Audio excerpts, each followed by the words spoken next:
Hello, আসসালামু আলাইকুম। সবাই কেমন আছেন? আশা করি সবাই খুব ভালো আছেন। আমিও মহান আল্লাহ তাআলার অশেষ রহমতে খুব ভালো আছি। আমি এখন মুরগি রান্না করব, দেশীয় মুরগি।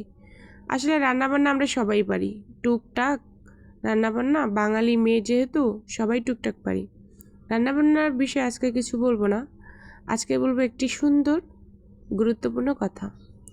সেই কথাটা হচ্ছে মা কখন সৎমা হয়ে যায়। মা কখন সৎমা হয়ে যায়, এটা একটা আশ্চর্যজনক কথা, তাই তো? সবার এরকমটাই মনে হবে যে এটা কি বললাম, মা কখন সৎমা হয়ে যায়। হ্যাঁ, মা তখনই সৎমা হয় আপনি যখন তার বাবার দেওয়া কোনো গিফট, যেমন ধরেন একটা কাচের গ্লাস ভেঙে ফেলছেন, তখনই দেখবেন মা, আপন মা কেমন সৎমা হয়ে যায়। একটা কাচের গ্লাস ভাঙছেন বা একটা কাচের প্লেট ভাঙছেন, সারা বছর সে সুকেসে সাজায় রাখবে। ওই প্লেট শুধু দেখেই যেতে পারবেন, জীবনে আর খাইয়ে যেতে পারবেন না। যখন কিনা আপনি ওই প্লেটে খাইতে যাবেন, তখনই দেখবেন মা কিভাবে সৎমা হয়ে যায়। আমাদের পরিবারে সবসময় দেখছি বাবা আর মার সাথে টুকুর টাকুর ঝগড়া লেগেই থাকতো।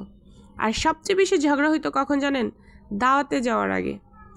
দাওয়াতে যাওয়ার সময় সব সময় ঝগড়া থাকতোই, মাস্ট বি।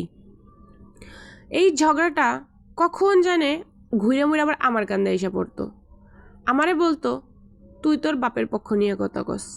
আচ্ছা, বাপে আমার কে, মায়ে আমার কে? যখন দেখবেন বাপের পক্ষ নেবেন, তখনই দেখবেন মা সৎমা হয়ে গেছে। তখন মা আপনাকে দেখতে পারবে না। হ্যাঁ, খাওয়াইলাম আমি, পড়াইলাম আমি, পেটে নিলাম আমি, সব কিছু করলাম আমি, এইটা সাফ করলাম আমি, ওইটা সাফ করলাম আমি, রাত জাগলাম আমি। আল্লাহ, দেখবেন মা সৎমা হয়ে গেছে। বাবার পক্ষ নেওয়াই যাবে না, তাহলে দেখবেন মা সৎমা হয়ে গেছে। হ্যাঁ না, আরেকটা কথা আছে, যদি বাপের ফ্যামিলির পক্ষ নেন, যেমন ফুপু, চাচা, দাদি, তাহলে মা সৎমা হয়ে গেছে। সবসময় খালাদের পক্ষ নেবেন, মামাদের পক্ষ নেবেন, খুব ভালো থাকবেন। যেই না ফুপু, চাচা এদের পক্ষ নেবেন, সেই দেখবেন মা সৎমা হয়ে গেছে। মা কিন্তু অনেক ভালোবাসে সন্তানকে।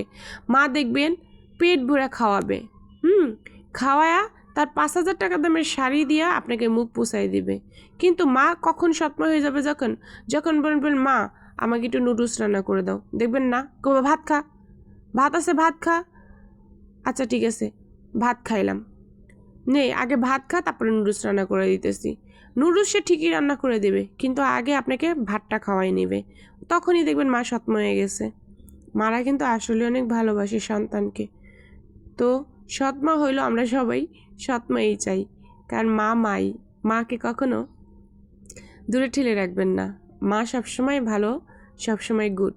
হ্যাঁ, মার সাপোর্টই করবেন, কারণ এই পৃথিবীতে মায়ের পায়ের নিচে সন্তানের বেহেশত। তাই মাকে ভালোবাসুন, মা যা বলে সেটা শুনুন। তবে হ্যাঁ, ন্যায় অন্যায় এগুলো তো দেখবেনই, এটা তার বলার কিছু নাই, দেখে শুনেই তো কথা বলবেন। তো আমার ভিডিওটা কেমন লাগছে, আমার কথাটা কেমন লাগছে, আপনারা একটু লাইক কমেন্ট করে জানিয়ে দিন। গুড বাই, আল্লাহ হাফেজ।